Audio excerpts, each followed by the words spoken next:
Rádio OPL 1645 MHz Heróis Esquecidos. Direto do front da história. No dia 13 de agosto de 1943, foi criada a Força Expedicionária Brasileira, FEB. As tropas saíram para o combate no dia 2 de julho de 1944. Pouco antes de o navio transporte General Mann partir, com 5.075 soldados a bordo, Getúlio Vargas despediu-se dos pracinhas, soldados da Força Expedicionária Brasileira. O chefe do governo veio trazer-vos uma palavra de despedida, em nome de toda a nação. O destino vos escolheu para essa missão histórica de fazer tremular nos campos de luta o pavilhão auriverde. É com emoção que aqui vos deixo os meus votos de pleno êxito. Não é um adeus, mas um até breve, quando ouvireis a palavra da pátria agradecida. No retorno, em 1945, a promessa não foi cumprida. A gestão da desmobilização dos pracinhas foi politicamente conservadora a fim de evitar a participação dos expedicionários nos conflitos de poder do Estado Novo com um progressivo esquecimento social dos expedicionários. Os veteranos foram abandonados pelas autoridades civis e militares e a legislação de benefícios foi apenas praticamente ignorada e houve uma apropriação crescente dos benefícios destinados apenas aos combatentes por não expedicionários, explica o historiador Francisco César Alves Ferraz, da Universidade Estadual de Londrina e pesquisador visitante da University of Tennessee. Ferraz trabalhou a reintegração social dos pracinhas em A Guerra que Não Acabou, editora da Universidade Estadual de Londrina, 2012, e, mais recentemente, nas pesquisas, A Preparação da Reintegração Social dos Combatentes Estadunidenses da Segunda Guerra Mundial, de 1942 a 1946, e a reintegração social dos veteranos da Segunda Guerra Mundial, estudo comparativo dos ex-combatentes do Brasil e dos Estados Unidos, de 1945 a 1965. Segundo o pesquisador, diferentemente dos ex-combatentes da Europa e da América do Norte, que fizeram de suas expressões públicas movimentos sociais organizados, o que tornou possível a conquista de benefícios e de reconhecimento social, os veteranos, também pelo seu pequeno número, tiveram pouco sucesso em chamar a atenção da sociedade e do aparelho estatal para seus problemas. Ferraz, que analisou a diferença da reintegração dos ex-combatentes americanos e brasileiros, lembra que, já em 1942, foram encomendados estudos, realizados por diversos órgãos do governo dos Estados Unidos, Forças Armadas, comissões do Congresso e iniciativa privada. Destaca, um dos resultados mais expressivos foi o conjunto de leis chamado de J. Bill of Rights, que concedia estudo técnico e superior gratuito aos veteranos, transformava o governo federal em fiador de empréstimos bancários e concedia auxílio-desemprego e assistência médica gratuita para os que estiveram em serviço ativo em guerra por pelo menos 90 dias. Por isso o Departamento de Guerra americano enviou, em 6 de abril de 1945, correspondência ao general comandante das forças do Exército dos Estados Unidos no Atlântico Sul, sob as quais os brasileiros estavam subordinados, alertando para a inconveniência da desmobilização imediata da FEB quando do seu retorno ao Brasil. Destaca ele, uma vez que é a única unidade do Exército Brasileiro, inteiramente treinada pelos Estados Unidos, considera-se que tem grande valor como um núcleo para o treinamento de outros elementos do Exército Brasileiro e como uma contribuição potencialmente valiosa do Brasil à defesa hemisférica, observa o documento. O aviso já refletia os rumores, iniciados a partir de março de 1945, de que as autoridades militares brasileiras pretendiam desmobilizar sumariamente a FEB, o que aconteceu efetivamente. O Exército fez o possível para marginalizar e desconsiderar quem esteve na linha de frente. Havia enorme preconceito e inveja daqueles que estiveram com a FEB. Toda a experiência adquirida foi desprezada, contrariando o Conselho dos Estados Unidos para que se vissem os expedicionários como núcleo de um esforço de modernização e renovação do nosso exército, analisa o historiador Denasson de Oliveira, da Universidade Federal do Paraná, UFPR, que trabalha o tema, entre outros, na pesquisa atual Reintegração Social do Ex-Combatente no Brasil, o caso da Legião Paranaense do Expedicionário, de 1945 a 1980. Na ânsia de se livrarem da FEB, tida como politicamente não confiável pelo Estado e pelos militares, os pracinhas foram rapidamente desmobilizados sem que tivessem se submetido a exames médicos, que mais tarde seriam fundamentais para que obtivessem pensões e auxílios no caso de doenças ou ferimentos adquiridos no fronte, lembra o professor.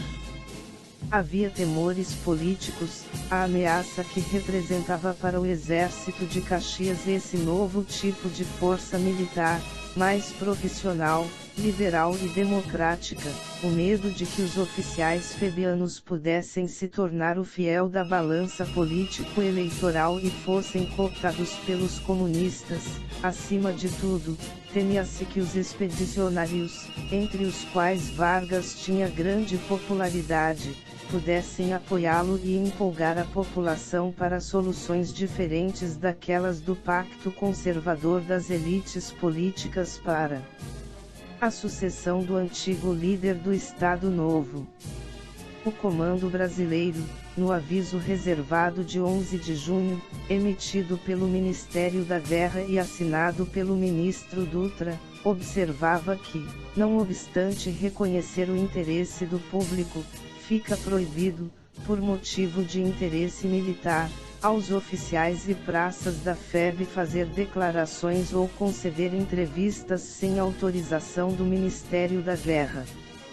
Para Ferraz, a proibição de falar sobre o histórico das ações é um ato de censura, não de segurança.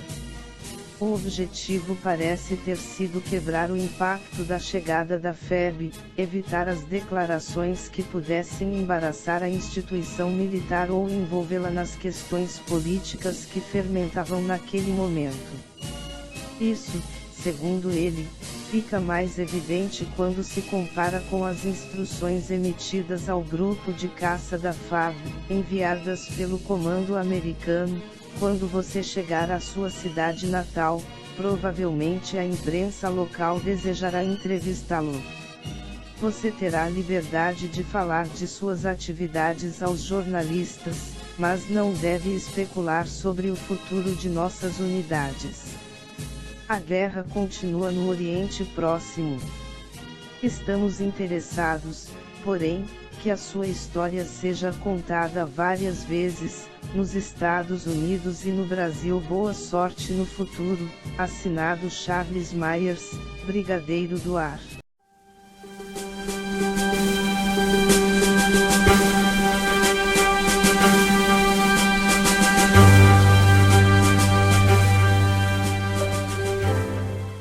As tropas de Forno Novo estavam cercadas, mas não totalmente cercadas, porque a tropa cercada era muito maior que a tropa que estava cercando, que era um regimento de infantaria, o 6º regimento, e pouca tropa de artilharia.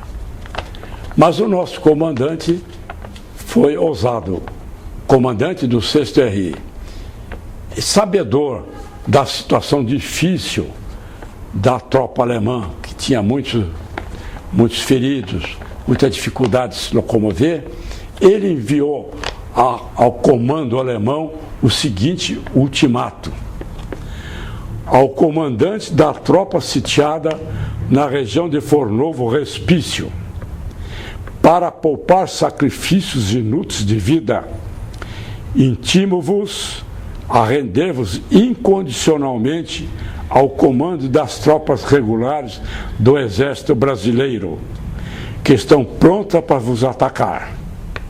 Estais completamente cercados e impossibilitados de qualquer retirada.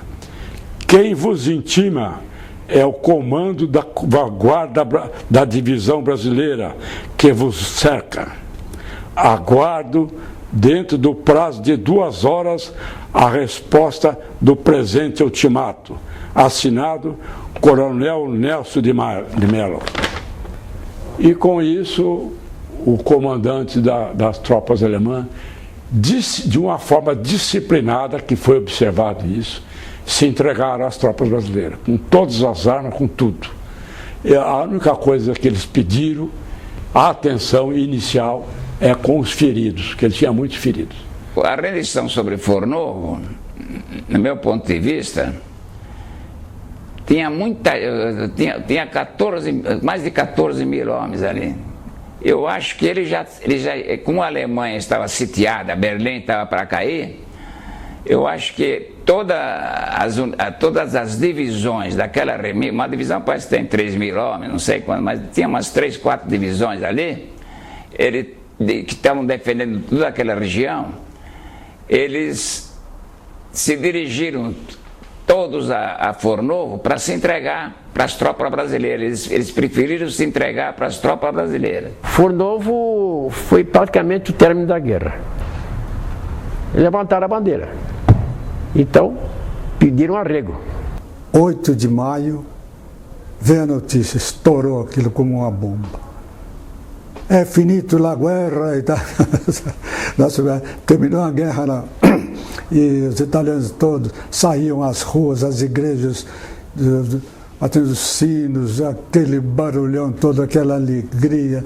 A gente até lá na rua, o pessoal vinha abraçar soldados, moças beijavam soldados, tudo. E a gente deixava, né?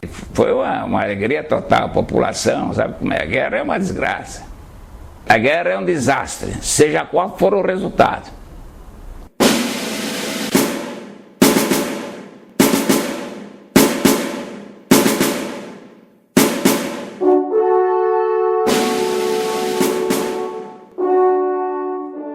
Com o retorno da FEB, nós fomos muito, vamos dizer, louvados e recebemos muitos elogios e solenidades e festa.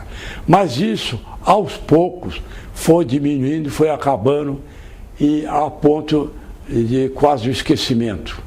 Atualmente, o Exército pouco reconhece a FEB. Não só o Exército, mas o povo brasileiro. Foi uma recepção maravilhosa, vou dizer, no Rio de Janeiro, São Paulo. Mas depois aquilo foi passando e acabou, ficamos assim esquecidos. Um conhecido meu, uma pessoa, perguntou para mim o que queria dizer aquelas 3 letras, FEB, não é? Eu falei, mas isso aqui é um time de futebol que é lá perto de casa. Lá. Daqui a 20 anos, 30 anos, quando um jovem nosso for na Itália, lá eles vão aprender, qualquer monumento que eles verem lá, o que é isso aqui? É da FEB. Força Expedicionária Brasileira. Lá os italianos vão ensinar para eles. Quem foram os brasileiros? O que nós representamos lá para eles, entendeu? Aqui ninguém sabe. Você pergunta para qualquer moleque quem é a sigla FEB, ninguém conhece.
os ex-combatentes, eles foram esquecidos. Eles caíram, não é que foram esquecidos, caíram na poeira do esquecimento. Eu não sei qual foi a razão.